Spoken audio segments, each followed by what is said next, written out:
Yes, students, exercise 5.4, question number 4.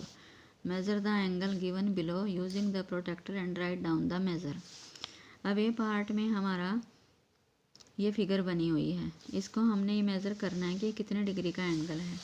इसमें ये हमारी क्या है, दो लाइंस हैं, दोनों में से किसी एक को हमने बेस लाइन रख लिया और ये हमारा पॉइंट है, यानी कि वर्टेक्स, जहाँ पर एंगल बना हुआ है। अब हम जो डी का जो पॉइंट है ये, इसको हम अपने इस पॉइंट पे रखेंगे और जो डी की जो लाइन है वो हम जो बेस लाइन ले रहे हैं उस लाइन पे रखेंगे। तो ये हमने ऐसे रखा डी को, और ये वाली जो डी वाली की जो लाइन है, जो हमारी बेस लाइन है, उसको बिल्कुल कवर कर ले कि ये जो हमारी जो लाइन है वो इस डी की लाइन के ऊपर आनी चाहिए।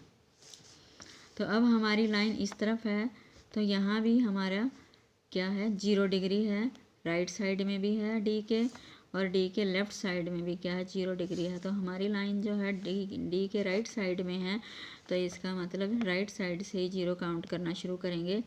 तो दूसरी लाइन को देखेंगे वो कितने डिग्री पर जा रही है, तो 0, 10, 20, 30 और 40। ये दूसरी जो लाइन है ये कितने डिग्री पर है, 40 डिग्री पे। इसका मतलब ये एंगल कितने का हो गया, 40 डिग्री का।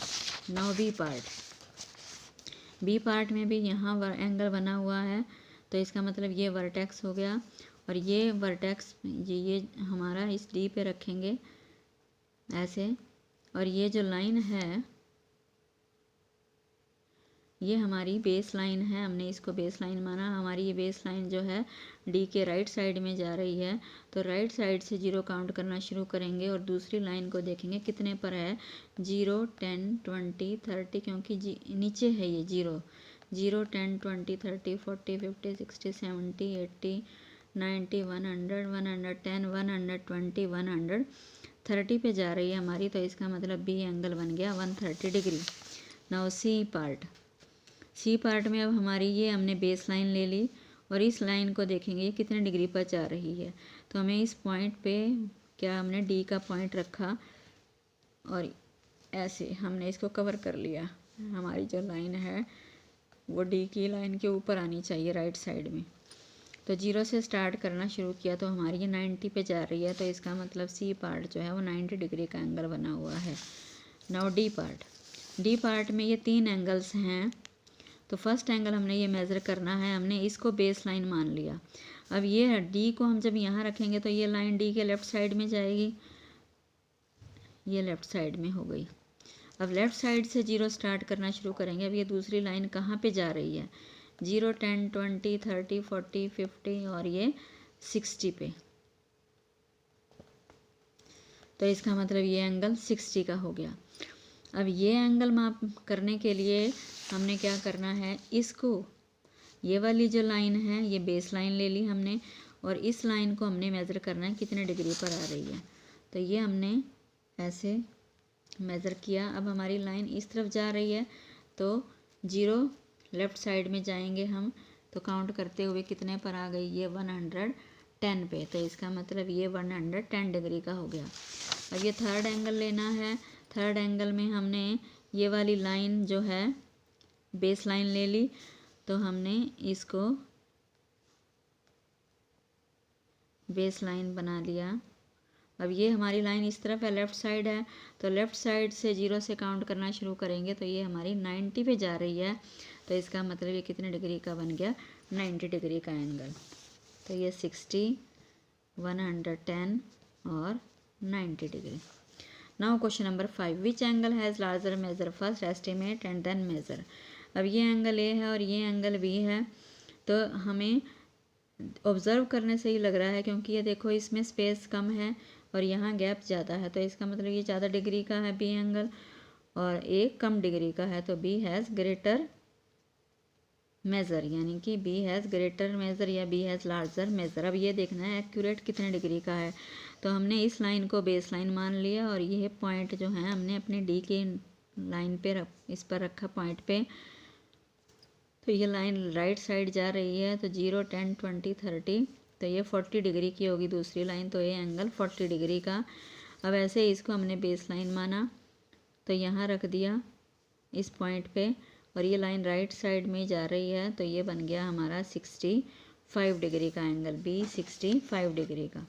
Now question number 6, from these two angles which has larger measure estimate and then confirm by measuring them. अब इसमें भी देखिए, इनमें गैप कम है, इसमें ज़्यादा है, तो इसका मतलब second angle has larger measure. इसको भी आप मेज़र करके डी से लिख सकते हैं। Now question number 7, fill ups. First, an angle whose measure less than that of a right angle, यानी कि राइट एंगल से कम डिग्री के एंगल को एक्यूट एंगल कहेंगे। B part, an angle whose measure is greater than that of a right angle, right angle से ज़्यादा degree अगर है बड़ी तो इसको हम ऑब्ट्यूस एंगल कहेंगे। An angle whose measure is sum of the measure of two right angles, यानी कि दो राइट एंगल्स का सम 180 हो गया, तो 180 डिग्री के एंगल को क्या कहेंगे, straight angle. When sum of measure of two angles is a right angle, जब दो एंगल्स का सम 90 होता है तो वो दोनों एंगल्स क्या होंगे, एक्यूट होंगे।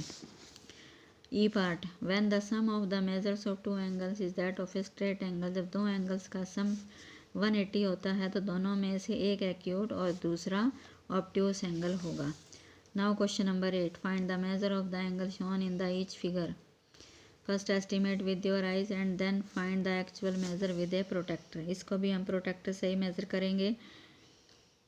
तो यहाँ पे डी रखी, तो हमारा एंगल ये बना हुआ है, तो इस लाइन को बेस लाइन ले लेंगे और इस लाइन तक देखेंगे कहाँ तक जा रहा है, तो इसका मतलब ये 30 डिग्री पे बना हुआ है।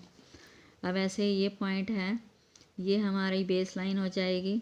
इस डिग्री को, इस लाइन को हमने फिर मेज़र करना है कि ये कितने डिग्री पर जा रही है, डी से हम मेज़र कर लेंगे। ऐसे ही इसमें थर्ड पार्ट में ये वर्टेक्स है, डी को यहाँ रखा और डी की जो हमारी बेस लाइन है, इस लाइन को हम डी की वाली लाइन पे रखेंगे और फिर इसको मेज़र करेंगे कि ये लाइन कितने डिग्री पर है, ये 60 डिग्री पर है। ऐसे ही इसमें ये पार्ट मैं आपको करके दिखा देती हूँ। इसमें यहाँ डी रखी और ये हमारी क्या है, बेस लाइन, क्योंकि हमारा एंगल ऐसे बना हुआ है तो ये बेस लाइन बन गई। तो दूसरी लाइन इसमें राइट साइड है ये, तो 0, 10, 20, 30, 40, 50, 60, 70, 80, 90, 100, 110, 120, 130, 140 और ये हो गया 150 डिग्री का एंगल। तो फोर्थ एंगल है हमारा 150 डिग्री।